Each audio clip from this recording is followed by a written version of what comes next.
ជំរាបសួរសួស្តីពុកម៉ែបងប្អូនទាំងអស់គ្នាពុកម៉ែបងប្អូនដឹងស្រាប់ហើយ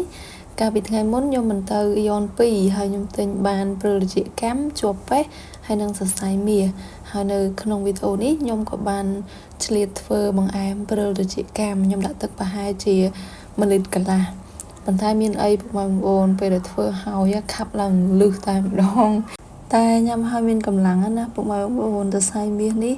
បើយើងទិញគេដាក់តែមិនសាយពីសរសៃទេតែនេះច្រើនណាស់សឹងថាមួយកញ្ចប់ហ្នឹងយើងអាចធ្វើ2ទៅ3ដងបានហ៎ក្នុងគ្រឿងផ្សំទាំងអស់នេះមានតែព្រិលជាកម្មឯដែលត្រាំយូរជាងគេត្រាំរហូតដល់3ទៅ4ម៉ោងហើយក៏រីកធំអាចយកទៅធ្វើជាទឹកព្រិលជាកម្មបានហើយ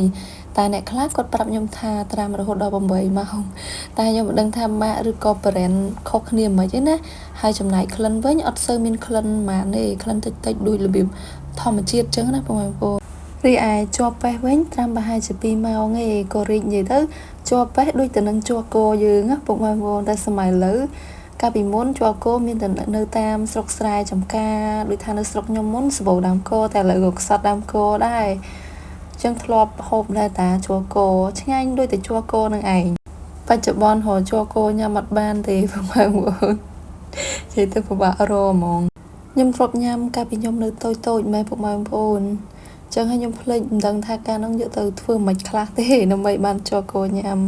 ទឹកពុះល្មមពុកម៉ែបងប្អូនខ្ញុំក៏បង់អំបិលបន្តិចបន្តួចចំពោះផ្អែមបើសិនជាអត់បង់អំបិលបើគាត់ជាផ្អែមដូចវាអត់ជាតិវាអត់ឆ្ងាញ់ណាពុកម៉ែបងប្អូនឃើញតែមួយចានប៉ុណ្ណឹងឯងពុកម៉ែបងប្អូនដល់ពេលរីកត្រូវទឹកក្តៅទៅកាន់តែរីកយូរទៅកាន់តែខាប់ហើយខ្ញុំធ្វើទឹកព្រិលត្រជាកម្មនេះខ្ញុំបង់ស្ករត្នោតខ្ញុំអត់ដឹងបងប្អូនចឹងហើយមានណាចេញរសជាតិរៀងជូរតិចដោយសារខ្ញុំធ្វើលើកទី1តែម្ដងណាបងប្អូនទឹកព្រិលនេះខ្ញុំមិនអាចធ្វើពីមុនសោះតែពេលហ្នឹងខ្ញុំធ្វើនៅស្ទើរផ្អែមចឹងហើយខ្ញុំក៏បង់ស្ករសដែលនៅសល់ល្មមហ្នឹងបន្ថែមក៏រៀងស្ដាររសជាតិមកវិញបន្តិចដែរអត់សូវជូរខ្លាំងទេខ្ញុំឃើញគេលក់ទឹកព្រិលហ្នឹងច្រកដបជ័ររៀងធំល្មមដែរបងប្អូនគេលក់5000ណាថ្លៃដែរតានេះពុកម៉ែបងប្អូនស្ករត្នោតរបស់ខ្ញុំនៅច្រើនណាដល់1គីឡូធំមកអញ្ចឹងហើយចិត្តទៅយកទៅធ្វើនេះធ្វើនោះធ្វើបង្អែមធ្វើទឹកព្រិលឬក៏យកស្លប្រចាំថ្ងៃឲ្យឆាប់អស់ចេះទៅដូចសារតែយើងដួសលោកឡំអញ្ចឹងក៏ឆាប់ខូចដែរតោះតែមិនបាច់ដាក់គីឡូផ្សេងស្អាតសម្រាប់ប្រើផ្សេងហើយទុកផ្សេងតែខ្ញុំមានណាខ្ញុំខ្ជិលអញ្ចឹងទៅនៅលោកឡំគ្នាអញ្ចឹងទៅខ្ញុំមានអន្សមជ្រូក2ទុករៀងយូរថ្ងៃដែរពុកម៉ែបងប្អូនអញ្ចឹងហើយក៏យកមកចៀនដើម្បីកុំឲ្យឆាប់ខូចព្រោះថាអត់បានដាក់ក្នុងទូទឹកកកទេអន្សមហ្នឹងគឺបានឆ្អើររួចហើយគឺម៉ែគាត់ផ្ញើមកពីស្រុកឲ្យអញ្ចឹងណាប៉ុន្តែអន្សមខ្លះហ្នឹងគឺអត់ឆ្អិនទេមានដូចថាគាត់វិចណែនពេកអញ្ចឹងទៅរៀងឆៅដុំពេកអញ្ចឹងណាអញ្ចឹងទៅខ្ញុំក៏យកមកចៀនបន្ថែមឲ្យឆ្អិនហើយអន្សមហ្នឹងពេលចៀនណាតែងតែផ្ទុះណាបងប្អូនផ្ទុះសាហាវតែអត់ប្រយ័ត្នណាព្រោះគាត់ជាខ្លាញ់ខ្ទាតលើមុខហើយខ្ញុំដាក់អន្សមចៀនបារាខ្លាចនឹងងាកមុខចេញដាក់បាន3ដុំរៀងឈរដាក់ម្ដងហើយ